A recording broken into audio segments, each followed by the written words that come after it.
Hello বন্ধুরা, welcome to Sutapa's রান্নাঘর। আজ আমি করে দেখাবো রুই মাছ দিয়ে আলু ফুলকপির ঝোল। এটা কোনো নতুন রান্না নয়, তবে মায়ের থেকে আমি কীরমভাবে শিখেছি সেটাই আজকে তোমাদের সাথে শেয়ার করব। তাহলে চলো কথা না বাড়িয়ে রান্নাটা শুরু করা যাক। তো মাছ কাটাকাটি আর ম্যারিনেশন আমি সেরকম একটা দেখাচ্ছি না, ভিডিওটা অনেকটা লেন্দি হয়ে যাবে। তো এখানে আমি নুন হলুদ মাখিয়ে মাছটা ধুয়ে নিয়েছি। ধুয়ে নিয়ে নুন হলুদ মাখিয়ে মাছটা আমি একটু লাল করে ভেজে নিচ্ছি। তো দেখো এভাবে আমি একটু লাল করে ভেজে নিয়েছি।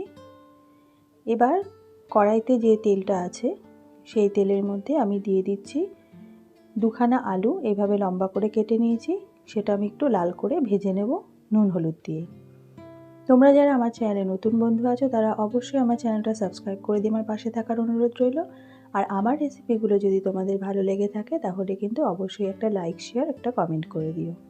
তো দেখো আলুতে নুন আর হলুদ দিয়ে দিলাম, দিয়ে এবার একটু ভেজে তুলে নিচ্ছি। তোমরা তোমাদের পরিমাণ মতন আলু আর ফুলকপি অ্যাড করতে পারো, তবে আমি এখানে দুটো আলু নিয়েছি আর এরকম লম্বা করে কেটে নিয়েছি। তো দেখো আলুটা লাল করে ভাজা হয়ে গেছে, এবার তুলে নেব। এবার এই তেলের মধ্যেই একটা ছোট সাইজের ফুলকপি আমি এইভাবে কেটে নিয়েছি। তো ফুলকপিটাও আমি একটু লাল লাল করে ভেজে নেব।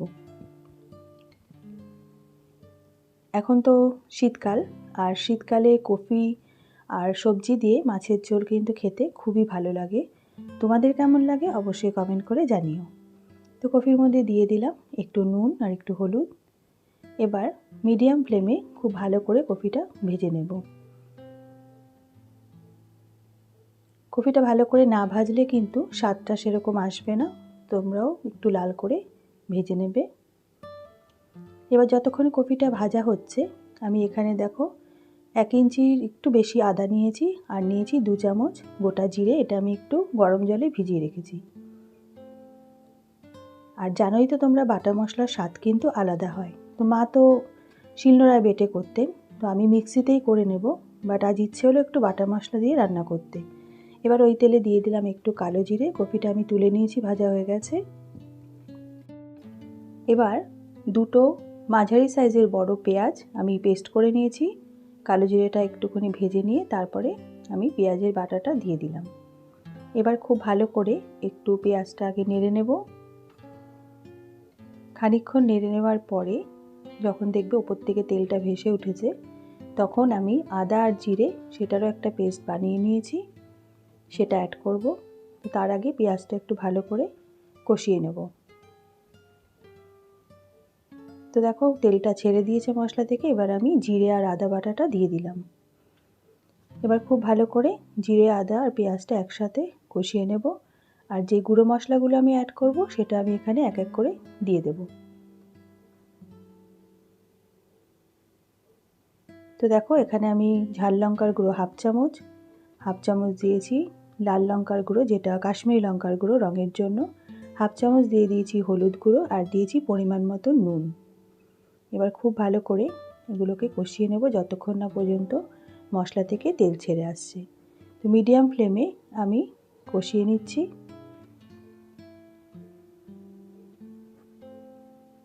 মশলা যতক্ষণ ধরে কষাবে রান্নার স্বাদ কিন্তু ততটাই ভালো হয়। তো দেখো মশলা থেকে তেল ছেড়ে দিয়েছে।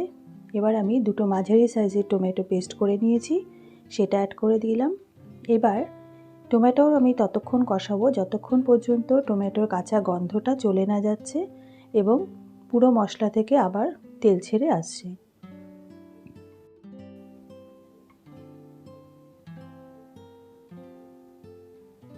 তো খুব ভালো করে কষিয়ে নেওয়ার পরেই দেখো টমেটো আর মশলা থেকে কিন্তু তেল ছেড়ে এসেছে। এবার দিয়ে দিলাম 1 চামচ চিনি।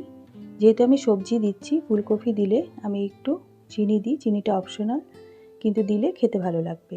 চিনিটা দিয়েও খানিকক্ষণ নেড়ে চেড়ে এবার অ্যাড করে দেব 1 মুঠো কড়াইশুঁটি। এবার কড়াইশুঁটিটা দিয়ে আমি মশলার সাথে খানিকক্ষণ ভেজে নেব। তারপরে অ্যাড করে দেব ভেজে রাখা আলু আর ফুলকপি। তো মশলার সাথে আলু আর ফুলকপিটাকে একটু ভালো করে কষিয়ে নেব।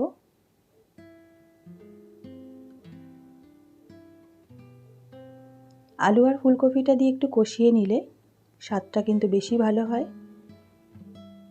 আমরা অনেকে করি ঝোলের মধ্যে ডাইরেক্ট দিয়ে দিই, তার জন্য কিন্তু খেতে অতটা ভালো হয় না। এইভাবে একটু যদি মশলার সাথে কষিয়ে নিয়ে দেওয়া যায় তাহলে কিন্তু ঝোলের স্বাদটা আরও বেশি ভালো হয়। এবার দেখো মশলা থেকে তেল ছেড়ে এসেছে, সবজিগুলো ভালো করে কষানো হয়ে গেছে। এবার দিয়ে দিলাম পরিমাণ মতন উষ্ণ গরম জল। এবার খুব ভালো করে একটু নাড়াচাড়া করে মশলাগুলোর সাথে সবজিগুলো আর ঝোলটা একটু নেড়ে টেড়ে দেবো। দেওয়ার পরে খুব ভালো করে একবার ঝোলটা ফুটিয়ে নেব। ফুটিয়ে নেওয়ার পরে তারপরে আমি ভেজে রাখা মাছগুলো অ্যাড করব।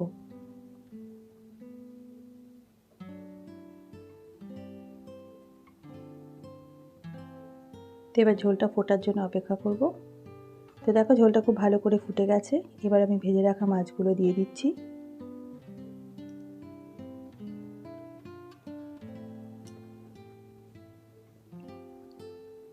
মাছগুলো দিয়ে আমি মিনিট 7-8 ফুটিয়ে নেব।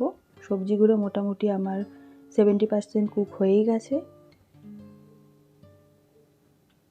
এবার মাছগুলো সেদ্ধ হওয়া অবধি আমি এটাকে ফোটাবো।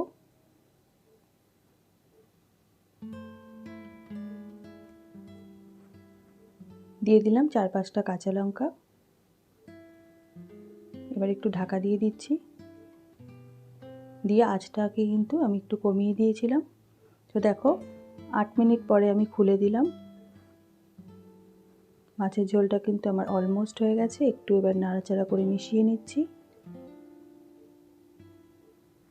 শীতকালে এমন মাছের ঝোল কিন্তু গরম ভাতে বেশ দারুণ ভালো লাগে। তোমাদের কেমন লাগে অবশ্যই আমাকে কমেন্ট করে লিখে জানিও। আর তোমরা বাড়িতে অবশ্যই ট্রাই করো, আশা করি তোমাদের ভালো লাগবে। তো এবার দিয়ে দিলাম 1 মুঠো ধনেপাতা।